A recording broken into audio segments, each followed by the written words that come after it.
Alright, welcome to DIY with NumSkulZ. We are going today to show you how to attach some of the parts. We want to show you how to attach the part down here that you rest your chin on.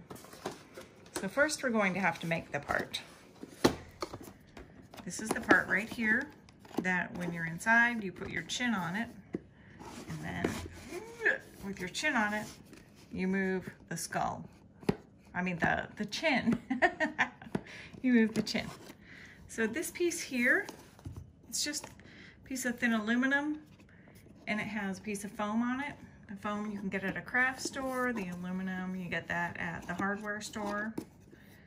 So this first piece is 3 inches and the second piece is 2 inches. So we're gonna go ahead and measure it and cut it and then just round the edges so they're not sharp and jagging. And the same for here. And then after we're finished doing that, we need to combine the two together. We have to drill a hole in both of them so that we can put them together. And it's really hard to see in there, but you see there's a nut onto the top of that. So, okay, so let's measure 3 inches with my big giant tape measure.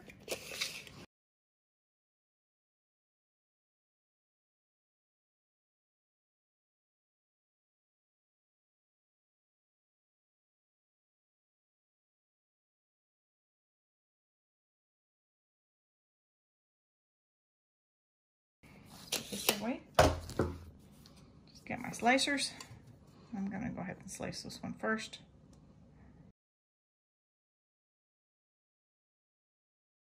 Now these edges are sharp, so be very careful. We'll just take and round them off here.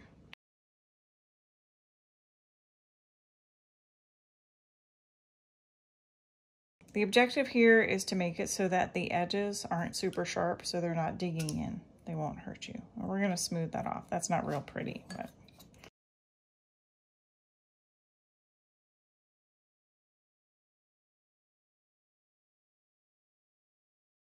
I could draw on it and it would make it easier actually to do this because this is a really rough cut, but you have the idea as to what needs to be done here. All right, then we're gonna take it out. We're gonna polish these ends up a little bit to make them a little bit smoother, so there's no rough edges. Drill 2 holes so that we can combine them. Boom. Hey, so we have the piece, we've rounded off the edge, and now I'm just going to, because it's a little, it's got some edges on there, some additional edges.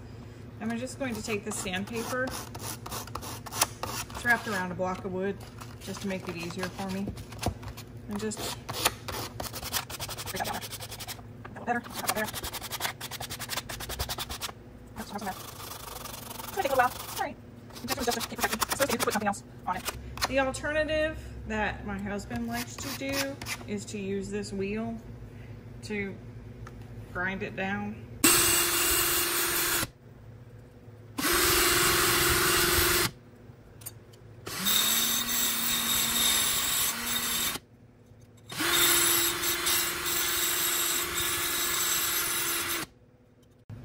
All right, so now we have the 2 pieces. We've rounded off the edges. We've shaved off the sharp pieces. And now we want to make a pivot point.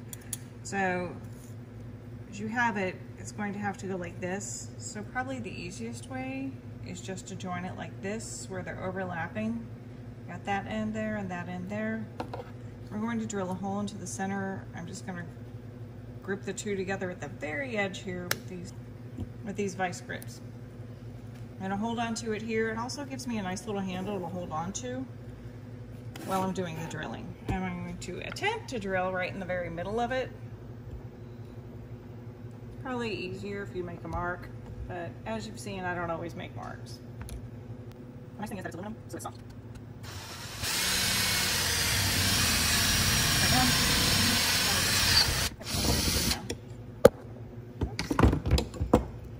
Got my shavings off.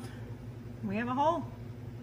The size that we used was 3/16 for the hole because that's the size of screws that we have. And we're going to take it in and now we're going to join it together.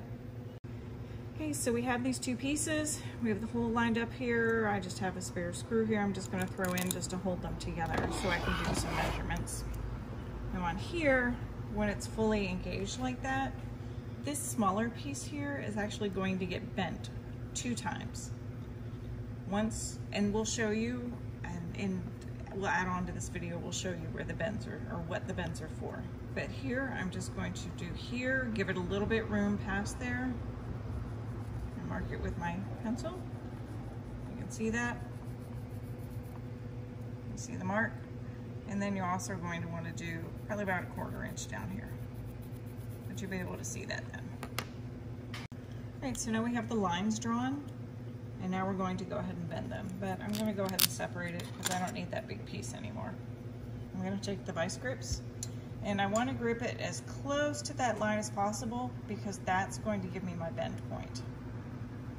All right, so I backed it off just a little bit because I realized whenever I bend it that it's going to give me a little bit of a give there, so I'm going to take some marker and work for me. Just bend it like that, about 90 degrees. Okay, I'm going to release these. Now you want to take and bend this 1/4 the other direction, because what that does is that piece is going to stick into the foam of the mask. I'm going to take this, the other direction. I changed tactics because this was really tight for the bend, and I realized this 90 degree here would probably be easier for me. So you can always put a hammer to it. I mean, right? Hammers always work, right? Pound it down.